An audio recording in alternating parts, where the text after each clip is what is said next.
लेकिन बहुत कम वक्त में काम की बात करके अपनी बात खत्म करूंगा।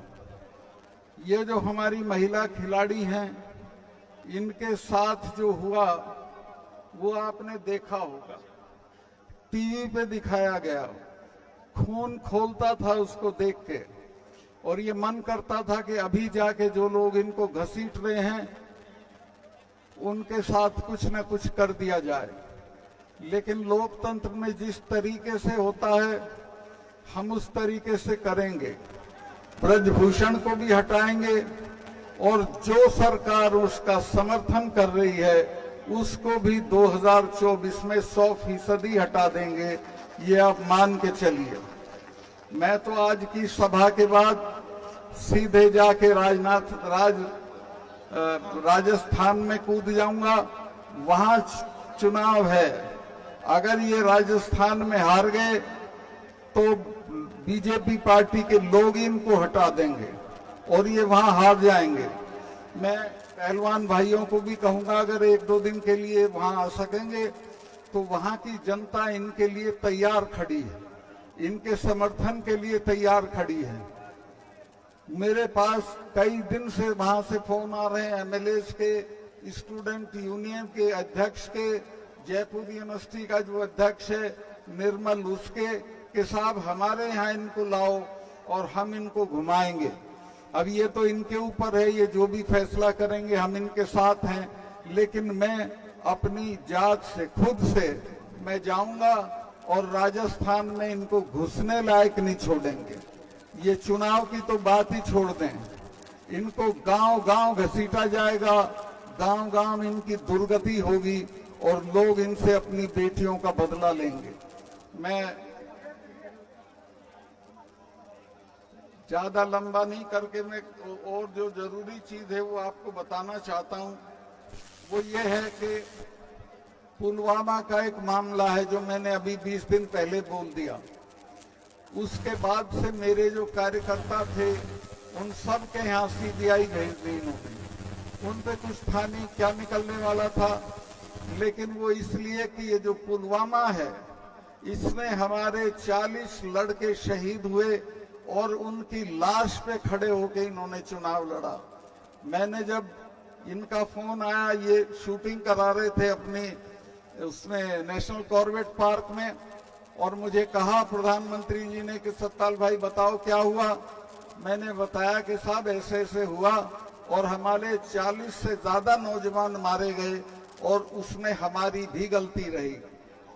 तो इन्होंने पूछा क्या, मैं कहा उन्होंने 5 जहाज मांगे थे, अगर वो 5 जहाज मिल जाते तो इनको सड़क से नहीं चलना पड़ता। तो मुझे प्रधानमंत्री जी ने कहा कि तुम अभी चुप रहो।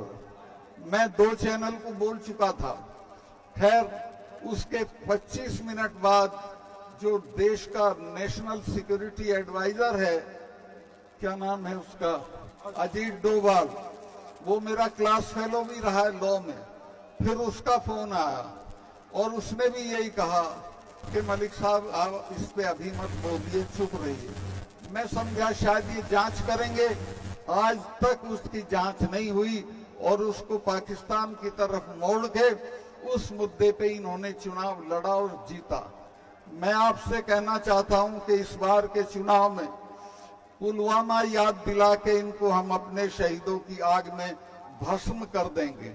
इन्होंने जिस तरह हमारे बच्चों के साथ ज्यादती की, मेरे से मांग लेते 5 जहाज में गवर्नर था 15 मिनट में दिला देता, लेकिन उन्होंने होम मिनिस्ट्री से मांगे और होम मिनिस्ट्री ने उनको जहाज नहीं दिए और वो सब बच्चे शहीद हो गए। दूसरे,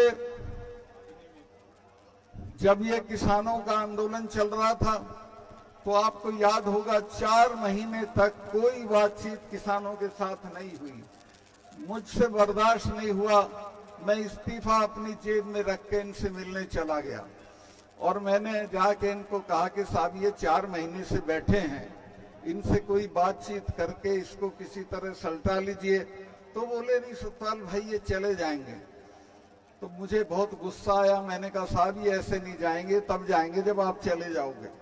आप इनमें सिखों को नहीं जानते हो, सिखों के गुरु ने अपने 4 साहबजादे कटवा दिए थे, लेकिन समझौता नहीं किया था। और ये जब ब्लू स्टार किया था मिसेस गांधी ने, उसके बाद 1 महीना मिसेस गांधी ने 1 महीने तक महामृत्युंजय का पाठ कराया था। अब नेहरू मेरे दोस्त थे, उन्होंने कहा बुआ आप तो इसमें यकीन नहीं करती थी, तो मिसेस गांधी ने कहा कि नहीं भैया तुम्हें पता नहीं है, जिसने भी इनका स्वर्ण मंदिर छुआ है वो आज जिंदा नहीं है, ये मुझे मारेंगे। और वो मारी गई, जनरल वैद्य मारे गए। तो मैं कहा साहब जिन कौमों से लड़ो उनके बारे में जान लो कि लड़ किन से रहे हो, और इनके साथ ये हमारे वाले हैं, ये तो 6 महीने लाल किले पे चढ़े रहते हैं। इन्होंने तो अकबर की कब्र खोद के उसका दाह संस्कार कर दिया था। तो ये लड़ने की चीज नहीं है, ये बातचीत करने की चीज है। लेकिन उस वक्त प्रधानमंत्री बहुत घमंड में थे। 2 महीने बाद तो माफी मांग के वो कानून वापस करने पड़े। और इसी तरह मैं बता रहा हूं इन बच्चियों का, आप इनको समर्थन देते रहिए, माफी मांग के इनकी मांगे मानी जाएंगी और ये जीत के निकलेंगे। ये सरकार 24 में अगर आप नहीं हटाओगे तो आप हट जाओगे। खेती को खत्म कर देगी, फौज को खत्म कर देगी, अग्निवीर ला के फौज को तो वैसे ही खत्म कर दिया है। तो ये हमारे सारे रास्ते जिंदा रहने के बंद कर देगी।